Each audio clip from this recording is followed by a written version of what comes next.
जय श्रीराम मित्रांनो. तर आज आहे रामनवमी. रामनवमीच्या सर्वांना हार्दिक हार्दिक शुभेच्छा. थोडंसं काम होतं त्याच्यामुळे आम्ही मॅडमकडे गेलो होतो भेटण्यासाठी. तर त्यांना पण जायचं होतं बाहेर, पण ह्याच कारणावरून मी थोडीशी नाराज होते. त्या मी आले आणि त्या बाहेर जाणार आहे त्याच्यामुळे जाऊ देत, थोडंसं लवकर आले त्याच्यामुळे भेट तर झाली होती. मग नंतर निघालो, एवढा ऊन पडलो तर बापरे. त्याच्यामुळे नवऱ्याला थोडासा मस्का लावला आणि म्हणला मामाला मिल्कशेक पिऊन घ्या. तर नवरा तर राजी झाला होता, पण घरून फोन आला त्याच्यामुळे डायरेक्ट घरीच गाडी फिरवली बाबा. कारण की पाहुणे आले होते घरी आणि बांधकामसुद्धा दाखवायचं होतं त्यांना. मग बांधकाम दाखवायचं काम इकडं चालू होतं.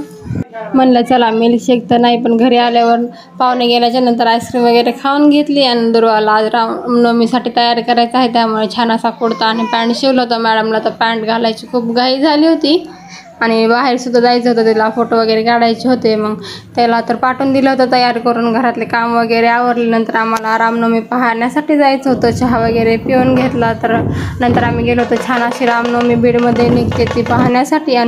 आणि विशेष सांगायचं म्हणजे भारतातली 2 नंबरची रॅली आणि महाराष्ट्राची 1 नंबरची रॅली ही बीडमध्ये निघते. आमच्या रॅली निघली पण होती आणि आमचा स्टॉप हा पहिला आहे तिथं, त्यामुळे ती थांबलीच नाही. दुर्वा तिकडं काय डान्स करायचं छान असं काम चालू होतं. दुर्वा त्याला खूप एन्जॉय करत होती. रामनवमी तर असा होता माझा आजचा दिवस. Bye bye guys.